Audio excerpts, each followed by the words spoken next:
Así es, bueno, el ministro lo dijo, vamos a ir con imágenes en vivo en Valparaíso, dijo que iba a haber un aumento significativo en el desempleo. Y por lo mismo queremos ir con una imagen de diversos garzones que desde enero están sin trabajo, están pidiendo plata en las calles y ahí vemos imágenes, garzones cesantes. Estamos hablando que hay personas que dicen que el desempleo puede llegar a 18%. Estamos también allá con nuestra corresponsal Miriam Mondaca, que nos va a dar todos los detalles de la situación que se está viviendo, Nacho. Y esta es otra lista que tenemos que abordarla siempre y por supuesto que en extenso vamos a conversar también en el estudio con Carla, una mujer que hoy día no tiene ningún tipo de recurso, ningún tipo de espalda y lo que tiene que hacer es salir a la calle día a día, más allá de la pandemia, para vender y poder parar la olla, así simplemente, María Luisa.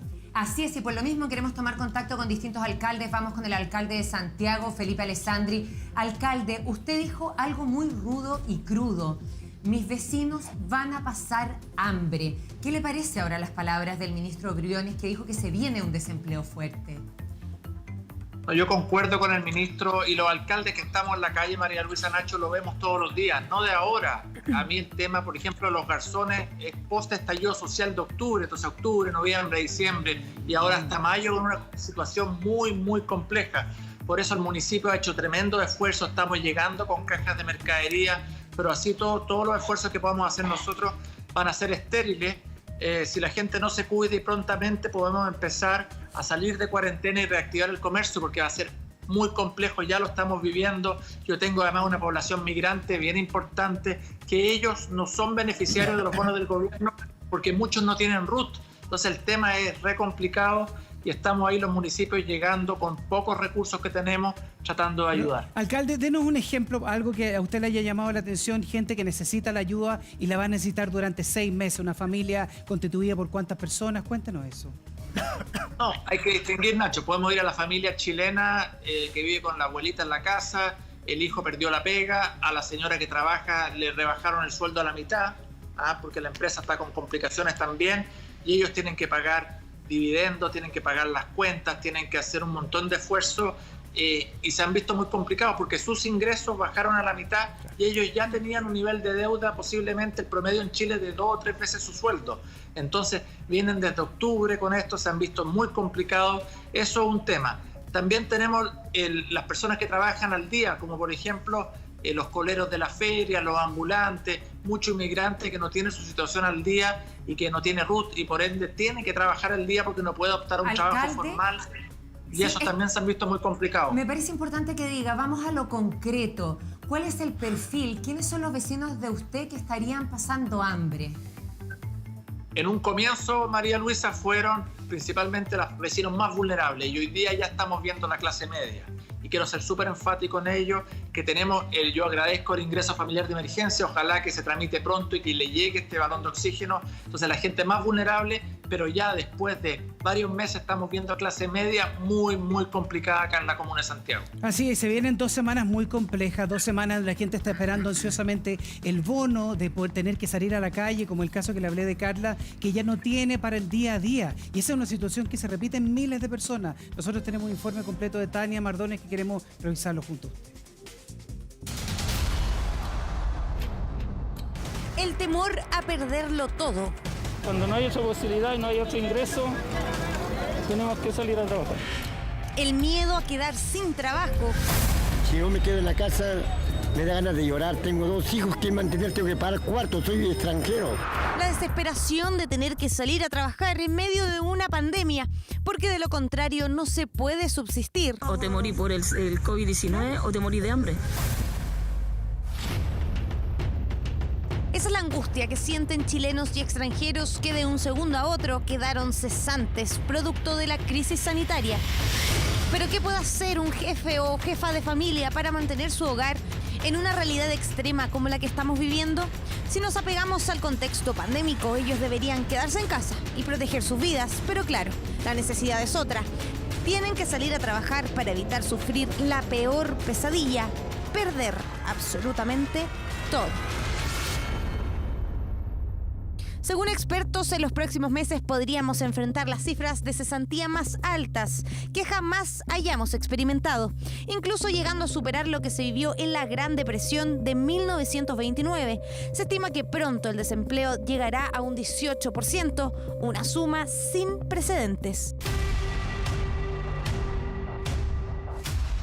Comercio cerrado, cuarentenas totales que impiden circular por las calles, bajos ingresos, miedo a contagiarse, son parte de los problemas que encontramos en los recovecos de la capital. Yo en estos momentos estoy sin trabajo. ¿Ya? Estoy sin trabajo, entonces como lo que puedo. Buscaba por último barriendo calle, porque yo me conformo con barrer calle, pero la cosa es recibir una plata. El día a día aquí es para pagar, juntar, ahora viene el fin de mes que tienes que pagar. A mí me dieron el bono, ese bono me sirvió para pagar el arriendo, algo del arriendo. ¿Y para comer? ¿Con qué como? No tengo el ingreso. En Estación Central este es el panorama. Durante todo el año vendedores ambulantes salen a la calle para subsistir y hoy contra toda norma sanitaria para poder llegar con el pan a la casa. Esta es su única fuente de trabajo. Patricia vende todo tipo de artículos afuera del metro, trabaja de lunes a lunes y es mamá. La pandemia y cuarentena cambió su vida por completo. Bastante, porque nosotros vivimos de esto. Tenemos que llevar comida para la casa, yo tengo a mi hijo, para alimentarlo, pagar arriendo, comer. Entonces, el día que trabajamos, comemos. Y si no, no comemos, o sea, ¿qué llevamos para la casa? Como le digo yo a mi hijo, no tengo para darte de comer, pero trabajar, hay que trabajar. En otro punto de la capital hay un lugar que une 3 comunas, Santiago, Recoleta e Independencia, el Puente La Paz. Fíjese en la cantidad de personas que trabajan en la calle en este sector, porque es muy probable que hoy la mayoría de ellos se encuentre sin la posibilidad de trabajar.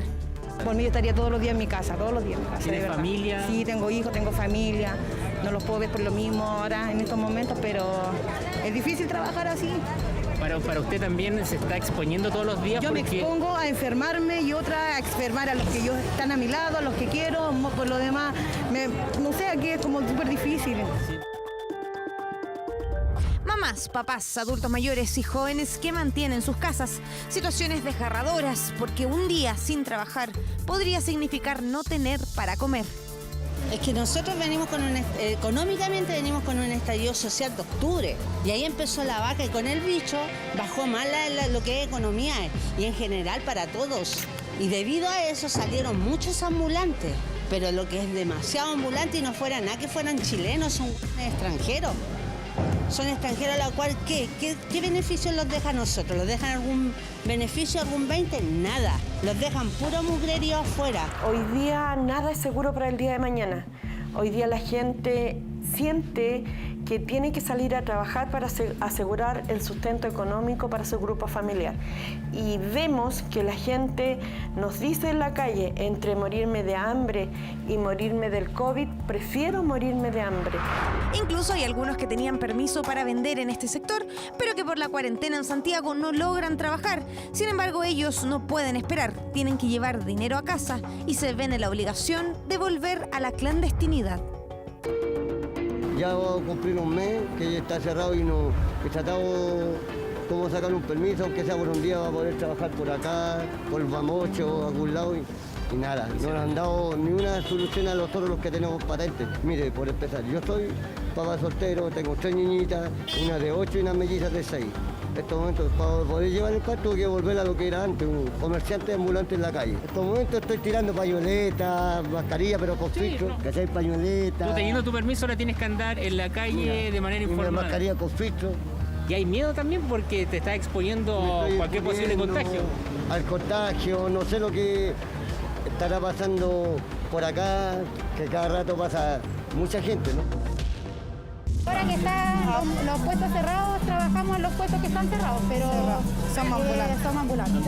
Sí. O sea, ahora tendrían que ir a buscar otra comuna, una comuna sin cuarentena, un sector donde se puedan instalar con los temores y los riesgos también. Y arriesgando que nos pasemos por una comuna donde tenga algún control sanitario y nos saquen parte por algún salvoconducto que no podamos hacer. Los sectores populares y la clase media fundamentalmente viven a la semana. No es gente que puede hacer compras mensuales. Y si estamos en una cuarentena que está durando más de una semana, eventualmente un par de semanas, se va a empezar a producir un desabastecimiento al interior de los hogares.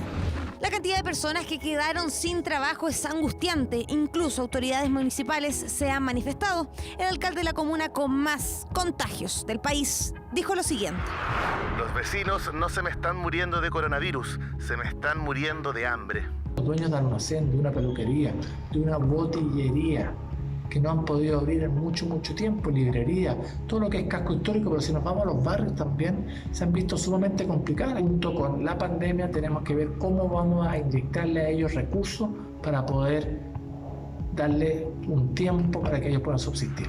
Esta realidad la vemos también en las ferias. Por ejemplo, muchos comerciantes de Puente Alto tienen que salir a trabajar a pesar de las cuarentenas y son tajantes en aclarar que no les queda otra opción. O haces cuarentena o te morís de hambre. Te vas a morir por las dos cosas igual. O te morís por el COVID-19 o te morís de hambre. Y aquí hay mucha pobreza, aquí nosotros somos números, porque esta comuna está botada. Aquí bajo de Mena está botado, nosotros somos números. Angustia, desesperación, la constante preocupación de no poder trabajar, de quedar cesante y fallarle de alguna forma a su propia familia. Pronto podríamos enfrentar una de las crisis económicas y de alto índice de desempleo más graves en 91 años. Estas personas que les mostramos y muchos otros incógnitos hoy viven con el temor de perderlo absolutamente todo. Ese es el gran temor que tienen los chilenos, el miedo a perderlo todo. Estamos hablando que ayer la CEPAL dio cifras que Chile podría llegar a más del 13% de la pobreza. Estamos con Ricardo Ibáñez de Defensa Deudores, estamos con el alcalde también Felipe Alessandri, estamos desde Valparaíso con nuestra corresponsal Miriam Mondaca, porque hay mucha gente, incluso garzones, que dicen estamos dispuestos, lo estamos viendo ahí en imágenes, estamos dispuestos a pedir plata en la calle si es que fuera necesario. Están desempleados desde enero. Los bares, los restaurantes clásicos de Valparaíso, toda la bohemia están cerrados y hay una posibilidad muy grande de que quizás nunca más abran, alcalde. Yo lo veo todos los días y esto ha traído una realidad oculta que teníamos y que administramos los distintos municipios, que estaba latente, pero que la sociedad no quería ver.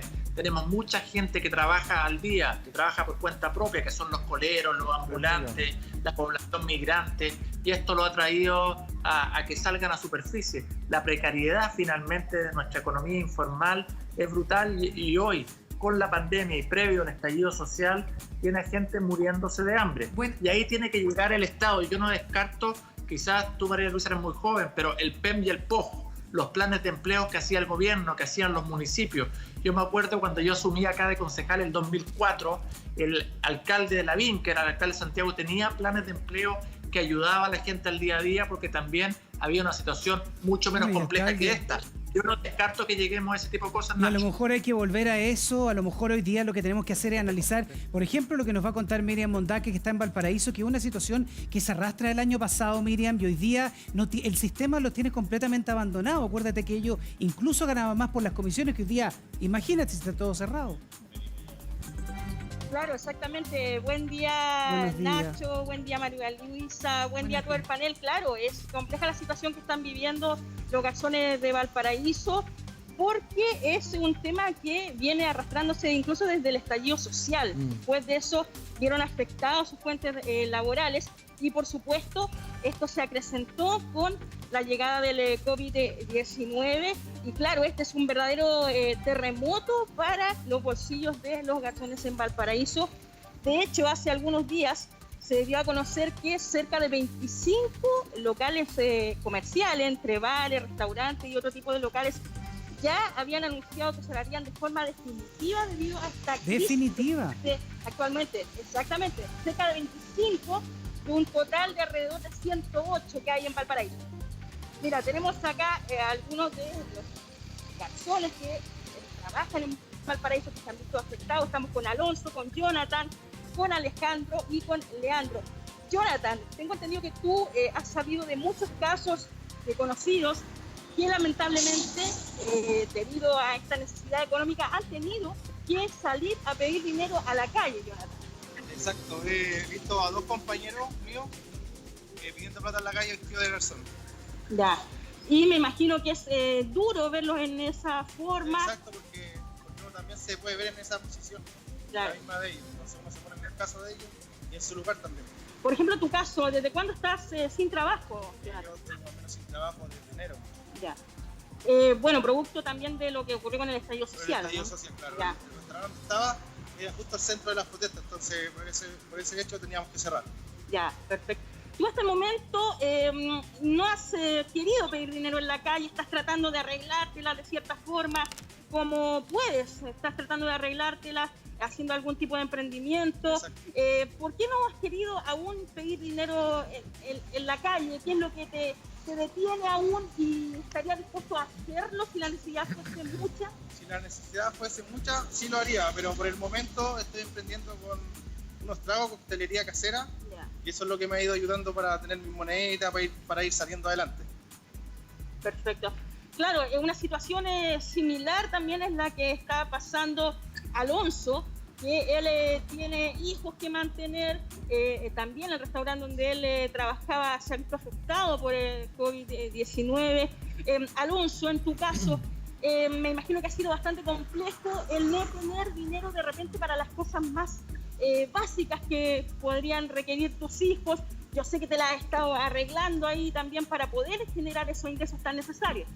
Sí, es muy difícil verse en esta situación porque en el fondo llegan las cuentas y uno tiene que pagar, porque si no hay plata se ve la necesidad de hacer cualquier otra cosa para poder sobrevivir. Entonces, eso.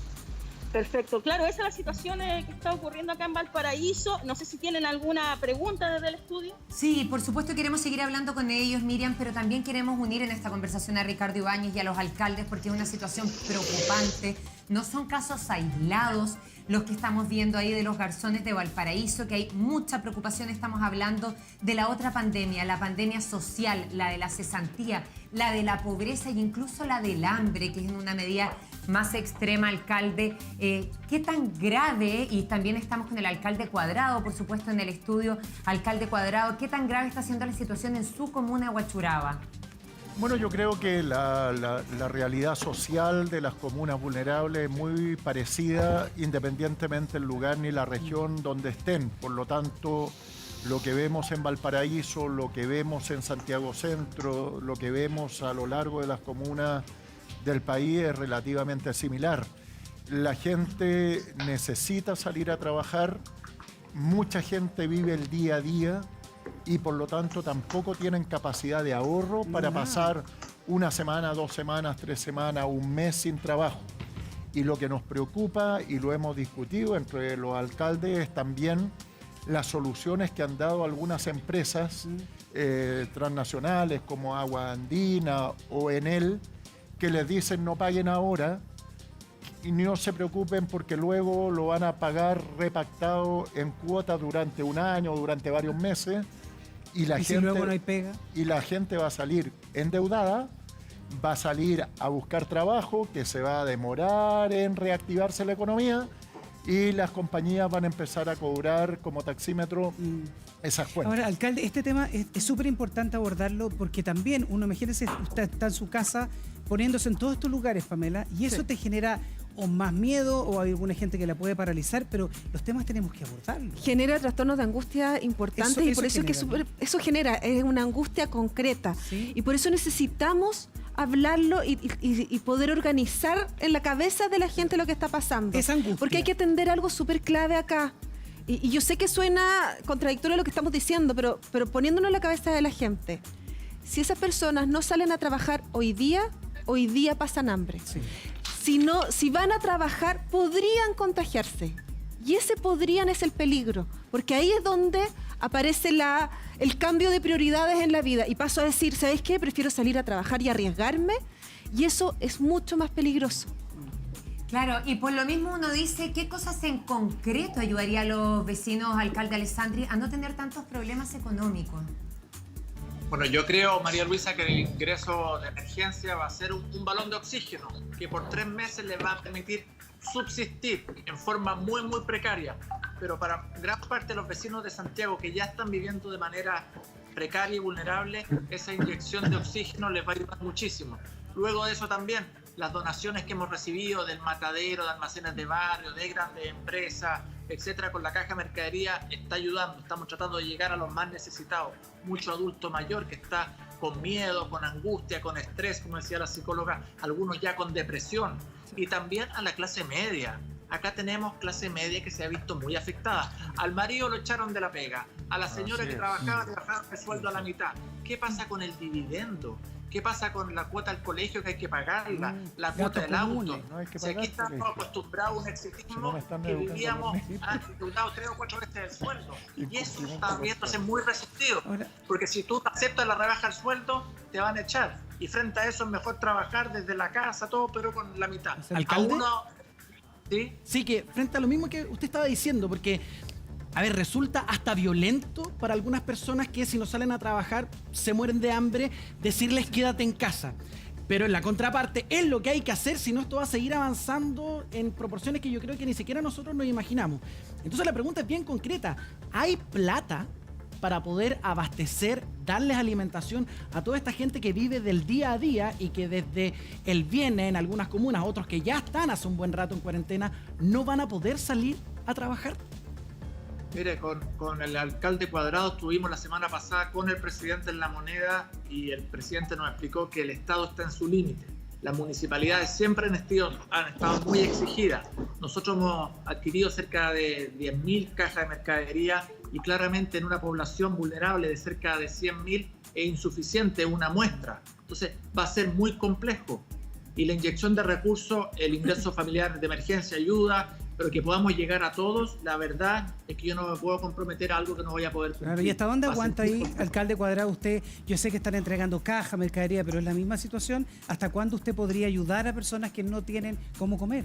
Es que yo creo que también hay que ampliar la visión de los ciudadanos a los servicios que ellos tienen, que pueden ser las municipalidades. Claro, pero en las próximas 2 semanas, ¿cómo lo hacen? Nosotros planteamos en la reunión con Felipe y otros alcaldes, concurrimos a La Moneda con el presidente y con el ministro del Interior y con el subsecretario de Desarrollo Regional. Nosotros planteamos las dificultades también nuestras. Es decir, Felipe compró 10.000 cajas, yo compré 20.000. Estamos haciendo lo que debemos hacer. ¿Hasta cuándo alcanza eso? Es que por eso te señalo los tiempos y la estructura que nosotros tenemos para determinar quiénes son los beneficiarios. La hacemos cada vez más estricta para que nos dure lo máximo posible.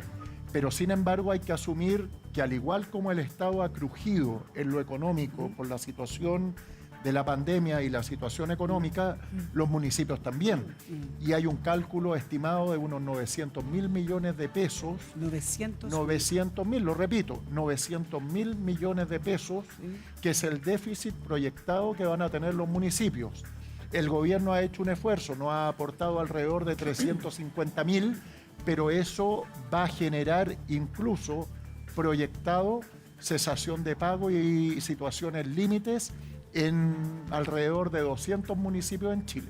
Claro, y usted también decía que van a quedar endeudados en DICOM. Quizá una buena opción sería eliminar mediante la pandemia DICOM. Después lo podemos hablar eso con Ricardo Ibáñez, pero quiero ponerle rostro a esto. Hablemos, por ejemplo, con Carla. A Carla la conocimos el otro día en una fila de supermercado. Ella nos contó que había perdido la pega y se había tenido que reinventar. Carla, muchas gracias por hablar con el Buenos Días a Todos y por querer compartir tu experiencia, porque ¿cómo fue para ti? Tú perdiste la pega, tú eres jefa de hogar. Cuéntanos lo que viviste y lo que sentiste en ese momento. Sí, a ver, lo que pasa es que yo llevo más de 6 meses sin trabajo. Ya tengo una hija de 7 años. Y uno tiene que buscar los medios como subsistir, ¿cierto? Como lo hacemos todos los chilenos. Hace 6 meses te despidieron. Más o menos. Porque la verdad es que estuve el año pasado trabajando con una persona que no me hizo contrato. Estuve de enero a junio. Entonces el ingreso que yo tenía era con boletas de honorario, como administrativa. Y lógicamente no habían cotizaciones pagadas, porque uno cuando trabaja así no cotiza. Perdí la ISAPRE, lamentablemente, que a mí me servía mucho porque hay preexistencias de por medio.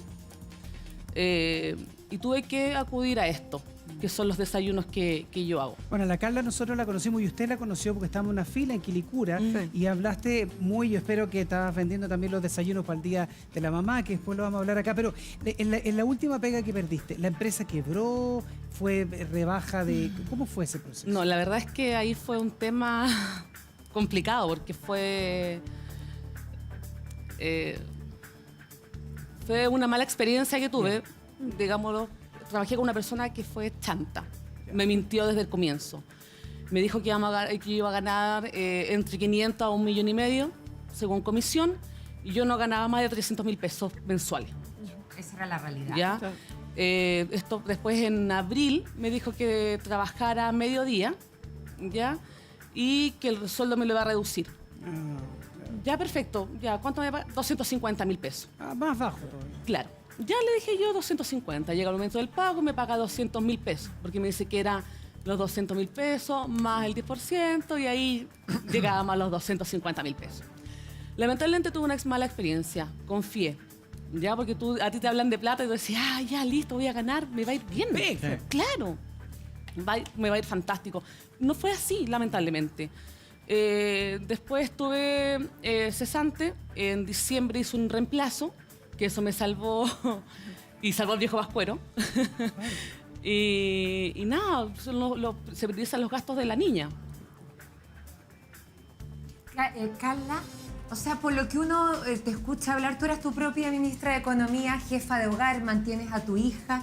Entonces, ¿cómo era la situación que estabas viviendo? Si se puede, ahí tú nos dabas montos de plata. ¿Cuánto finalmente era lo que ganabas y la cantidad de gastos que tenías en tu casa? Sí, lo que pasa es que yo, al ser sola con mi hija, vivo con mis papás.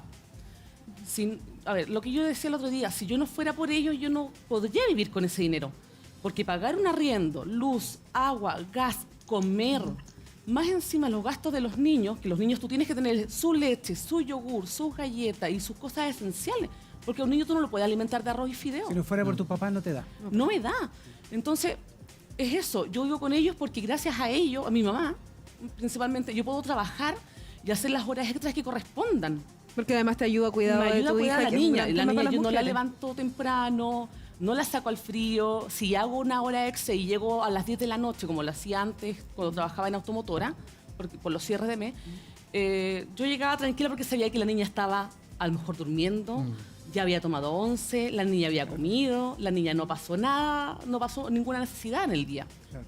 Y llega la pandemia. Es una tranquilidad enorme que te da el estar con el apoyo de tus padres. Sí, y es importante, yo lo destaco, un abrazo para ellos. Pero cuando llega la pandemia te agarras sin pega. Cuéntanos en qué condiciones estaba porque es lo que le ha pasado a miles de chilenos también.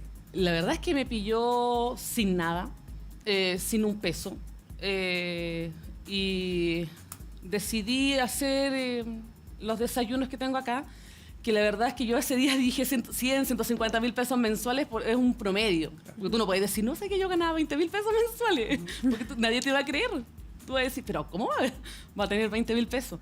Pero de repente me salían 2, 3 cajas mensuales. Yo ahora con el Día de la Mamá, que gracias al programa, de verdad, estoy infinitamente agradecida, y de la confianza que me dio la gente, yo pude vender más de lo que tenía presupuestado y llegar a lo mejor a nivelar un poco el monto que yo había indicado en Carla, ese día. Esa reinvención, claro, suena súper bonito, como lo estás contando tú ahora, porque te ha ido bien, tuviste una súper oportunidad en el Día de la Mamá, pero no es que a uno se le ocurre hacer desayunos de un rato a otro. Aquí está el miedo, la incertidumbre, el hambre. Hay muchas cosas que son bien terribles. ¿Cómo fueron esos momentos para ti, para transformarlos en una fuerza después? A ver, lo que pasa es que a lo mejor va a sonar raro, pero yo siempre he pensado positivo. Ya trato de no hundirme. El pensamiento, tú siempre tienes que irte más allá de lo que pueda pasar el día de mañana. Si tú te hundes, tú hundes a tu hija contigo, porque los niños se dan cuenta. Entonces es transmitir esa mala energía, es transmitir toda esa pena. Y los niños no te pueden ver mal. Los niños te tienen que ver bien, los niños te tienen que ver contenta y que aquí nada pasa. Vuelvo a insistir, mientras a los niños les falte qué comer, el adulto se les puede arreglar de cualquier otra manera. La fuerza de la mujer chilena, Carla, impresionante escucharte. Lo que pasa es que, María Gracia, yo creo que lo hace toda mamá. Hasta ustedes se sacrifican porque nadie sabe el sacrificio que hay detrás de cada persona. Todos nos sacrificamos de alguna u otra manera. Algunos se levantan temprano, llegan tarde, andan en locomoción, ya exponiéndose a contagiar el COVID. Entonces, todos nos sacrificamos por ello. Porque te insisto, si yo no fuera por ella, yo estaría tirada en la casa, a lo mejor tomando un cafecito ahí, acostada, sin hacer nada. Pero lo cierto es que lo que has hecho es muy notable y por eso te felicitamos, Carla, y a mí me gustaría, yo sé, alcalde Alessandri, que usted se tiene que ir, pero me gustaría que nos dijera qué le pasa cuando escucha testimonios como el de Carla y cómo hacemos para ayudar a más Carlas a reinventarse y poder salir adelante con sus hijos. Bueno, claramente María Luisa nos conmueve a todos lo que nos ha contado y nos ha relatado Carla, porque además ahora que vende desayuno expone a sus padres, porque ellos seguramente ya son de la tercera edad, los está exponiendo. Tenemos que repensar como sociedad, tenemos que pensar la forma como convivimos todos juntos en la ciudad de una manera distinta, siendo más empáticos, más solidarios, dando oportunidades, regularizando a la población extranjera, porque sin RUT ellos no pueden optar a un trabajo formal y les tocan miles de empleadores chantra, como señalaba Carla, que los terminan estafando o arrendándole piezas en un valor mucho más caro, abusando de ellos. Yo creo que la pandemia, cuando logremos salir de ella, nos tiene que pensar sin colores políticos, todos juntos, a pensar la nueva sociedad que queremos, que claramente tiene que ser muy distinta a la que veníamos viendo. Así es. Ahora, Carla, por ejemplo, te pregunto, ¿tú tienes DICOM? Sí. Tienes. No te lo pregunto, porque sí, Ricardo, la sensación que yo tengo, y vamos con Ricardo Ibáñez, no sé si el alcalde se tiene que ir, lo despedimos al tiro, alcalde Alessandri, que tenga un buen día. Muchas gracias. Un abrazo. Gracias. Nos vamos con Ricardo Ibáñez de Defensa de Deudores, porque yo tengo la sensación, si que alguna vez te fue bien, por ejemplo, el año pasado, tú en el registro social no te llega ninguna ayuda. No. Entonces, Ricardo Ibáñez, si te tiene que haber ido mal siempre para que te llegue algo, y si alguna vez tuviste un emprendimiento y te fue bien, no hay ningún caso, ¿no, Ricardo? Nacho, bueno, primero que todo te escucho muy bajito, ya alcanzo a entender más o menos lo que me quisiste preguntar.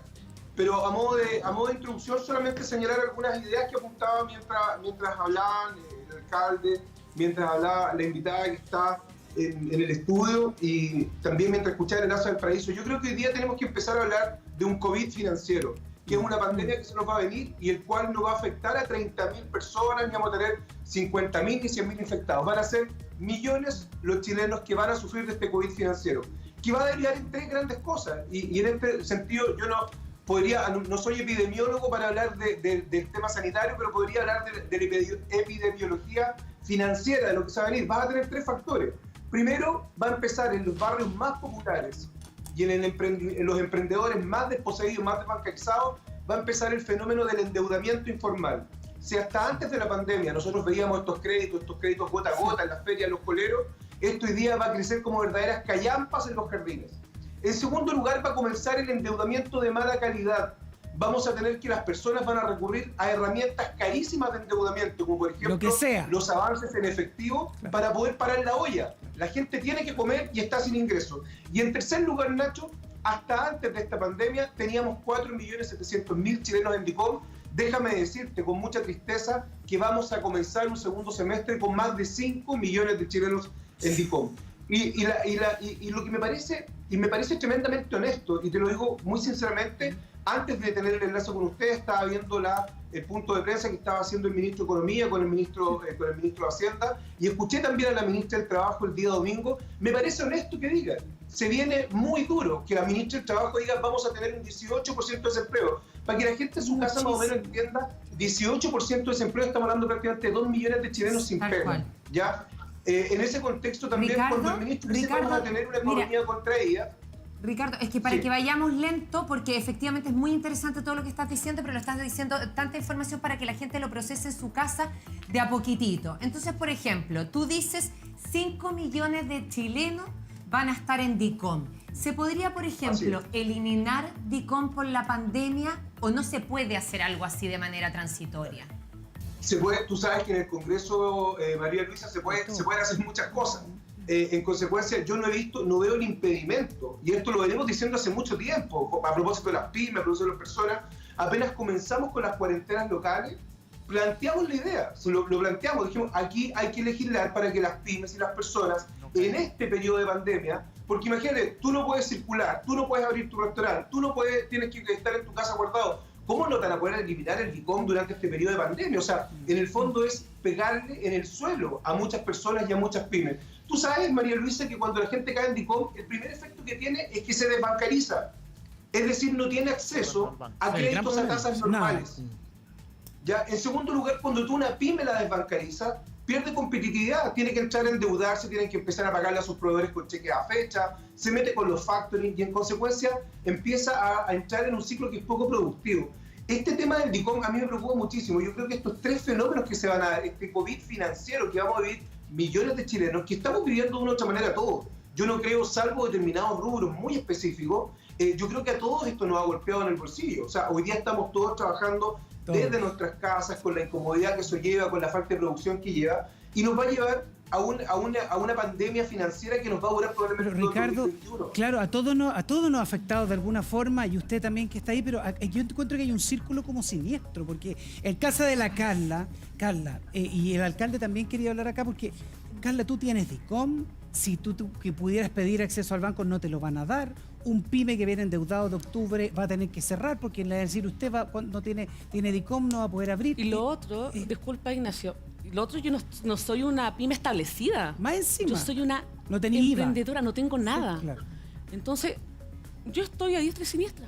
Claro. O sea, ¿qué hago? A mí yo tenía en la ficha de protección social, tenía el 90% solamente por haber tenido ISAPRE. Ni siquiera es porque, yo tengo una casa, tengo auto, yo no tengo nada. Pero por el hecho de haber estado en ISAPRE... Tenía plata. Tenía plata. Claro, o sea, yo prácticamente yo era millonaria acá en Chile. No tiene acceso a beneficios que te pudiesen entregar, claro. Yo ahora, hace poco, la Municipalidad de Quilicura puso unos puntos para renovar la ficha de protección social, justo que fue la sede social de donde yo vivo. Yo concurrí y ahora tengo respuesta del porcentaje nuevo en junio. Pero entonces, todavía no en junio sabes recién voy a ver entras. si es que puedo acceder a algo. Si es que puedes acceder. O sea, claro, porque ni siquiera sé cuánto puntaje me van a dar. Claro, ¿cómo te van a dar? Ahora, yo estoy sin previsión. No tengo ISAPRE, no tengo FONASA, no tengo nada. Prohibido enfermarse. O sea, el bono de ahora yo no te a mi llega hija le ni- digo, Victoria, por favor, ponte zapatos, porque tú no te puedes resfriar, no te puedo llevar al médico porque le digo, no, es que está el virus en el hospital. Porque me da terror llevarla al hospital. De verdad. Más encima, como te decía el alcalde Carla, estamos hablando que tú te arriesgas todos los días llevando desayunos a otras personas. No sabes si te enfrentas a alguien que tiene COVID-19, por ejemplo, y te contagias tú y no tienes ningún tipo de previsión. Nada. No, Ahora nada, y estoy aparte, a brazos cruzados. es lo mismo que, por ejemplo, el caso de ella que le dieran al alcalde, usted tocó el punto. Que estuviera en DICOM alguna persona de Huechuraba, miles de personas de Huechuraba. Luego se van a quedar sin pega y en el minuto que le empiecen a cobrar el agua, la luz y eso, van a tener una deuda mucho más grande que tampoco van a poder pagar. Bueno, el tema nosotros lo planteamos también hace tiempo respecto de la posibilidad de que personas naturales o personas jurídicas, fundamentalmente pymes, se cerrara el DICOM y nadie lo pudiera ingresar. Porque cuando pase esta pandemia o el coronavirus, lo que va a suceder es que esas pymes que estuvieron en receso, que estuvieron comprimidas, que no pudieron desarrollar, van a ir a los bancos a buscar recursos para poder activar. Y esa activación activa la economía también en términos de empleo y eso. Si estás en DICOM. Y si estás en DICOM, los bancos, como bien dice Ricardo, no te van a pasar plata. Pero ahí debería haber una modificación, ¿o no, Ricardo? Entonces, eso se tiene que hacer y además Ricardo tiene razón. Esto va a generar, la ministra dijo que podíamos llegar a un 18% de cesantía. El 2 millones es la gente que uno considera que está trabajando y está empleada. Pero tenemos 3 millones de chilenos que no aparecen como trabajadores, claro. Por lo tanto no van a perder el trabajo, sino que van a seguir en su condición natural. Y eso es lo que vivimos los alcaldes habitualmente en nuestras comunas. Y con el círculo del que habla Nacho, cuando Nacho dice que esto es un círculo perverso, es real. Sí. O sea, te quedas sin trabajo, te quedas sin salud. No tener trabajo y las deudas económicas acá, Ricardo Ibáñez me puede ayudar en esto, está demostrado que es uno de los mayores estresores que puedes tener dentro de un núcleo familiar. Te enfermas más, se rompen las familias, empezamos a destruir todo el sistema que tienes de vida y eso hace que sea más difícil aún tener un emprendimiento, por ejemplo, y tratar de salir de eso. Ricardo. Bueno, Nacho, no se te olvide, refiriéndome a la pregunta que me hiciste antes, no se te olvide que el 2002 y el 2012 tuvimos estos perdonazos de DICOM, donde no tan solo se suspendió la entrada, sino que se borró. Entonces, que no se diga que no se puede hacer. Tiene que haber voluntad. Tiene que haber voluntad por parte de los legisladores, tiene que haber voluntad por parte de la banca. Hoy día también, con bastante tristeza, leía algunos titulares de algunos diarios, donde las pymes, más del 79% de las pymes señalan que las líneas COVID no les están llegando. Entonces, Nacho, se aprobó el tema de los créditos COVID. Yo me recuerdo que salió el ministro Briones señalando de que estos créditos iban a ser ágiles, que iban a llegar a la gran mayoría de las pymes en un procedimiento rápido, expedito, uniforme, y eso lo dijo el 28-29 de abril. Y hoy día estábamos a 14 de mayo, donde la pyme ya tuvo que pagar los sueldos de fines de abril, donde ya tuvo que pagar probablemente su arriendo, donde ya tuvo que pagar el IVA, donde ya tuvo que pagar las cotizaciones previsionales. Recuerda que a los trabajadores que suspendió les tiene que pagar sus cotizaciones. Entonces, a la pyme y al ciudadano de a pie se le exige mucho, pero el sistema va avanzando muy lento. Bueno, entonces pareciera que tanto la pandemia, el problema sanitario como el problema financiero avanzan más rápido de lo que van avanzando nuestras autoridades. Bueno, el problema, como tú bien dices, das en el punto, Ricardo, porque hay que pagar los sueldos. Entonces, en el fondo, esas pymes ayer necesitaban ese crédito para poder seguir adelante y por eso se hace tan necesario hacerlo expedito. Pero quiero que me expliques, porque sabes que a mí me encanta tener a la Carla en estudio, porque nos ayuda y nos facilita con un ejemplo de una persona que vive lo que viven muchos chilenos. Entonces, uno cuando escucha el relato de Carla, no puede entender que ella no puede acceder a ningún beneficio. ¿Cómo? No se entiende. ¿Cómo poder ayudar a las personas como Carla y para que sí puedan acceder a los beneficios? ¿Cómo puede ser que el argumento sea que ella no tiene derecho a ninguno de los beneficios porque alguna vez estuvo en un ISAPRE? Bueno, lo que pasa también, María Luisa, y en esto con mucho respeto, por cierto, hacia Carla, de repente tenemos mucho desconocimiento. A mí en el último periodo me ha tocado reunirme con muchas asociaciones de pequeños empresarios, de microempresarios, de emprendedores, que desconocen, por ejemplo, que tenemos una ley, que es la ley 20.416, que es el Estatuto PYME. El Estatuto PYME beneficia a todas aquellas empresas que venden anualmente menos de 25.000 UF. Para que te hagas una idea, eso son aproximadamente todas las pymes que venden menos de 60 millones de pesos hacia abajo, se ven favorecidas con la ley, con el Estatuto PYME. ¿Qué es lo que les permite el Estatuto PYME, Nacho? El Estatuto PYME te permite que con la ayuda del asesor económico de insolvencia, tú puedas lograr un periodo de hasta 90 días de paréntesis, de que no te cobren y que puedas reorganizar tu negocio, de que no te embarguen. Entonces, lo que yo le he dicho a muchas pymes, que me dicen, don Ricardo, estoy desesperado, porque pedí el crédito COVID y el banco me dice que tengo que pasar al comité de crisis, que tengo que pasar al comité de riesgo, que tengo que llevar esto, otro, y tengo mis acreedores encima. Yo le digo, oye, pero no te preocupes, sométete al procedimiento que establece la ley 20.416 y vas a ganar 90 días y esperas tranquilo que el banco te otorgue o no te otorgue el crédito. Si te lo otorga, vas y le pagamos a todos tus acreedores.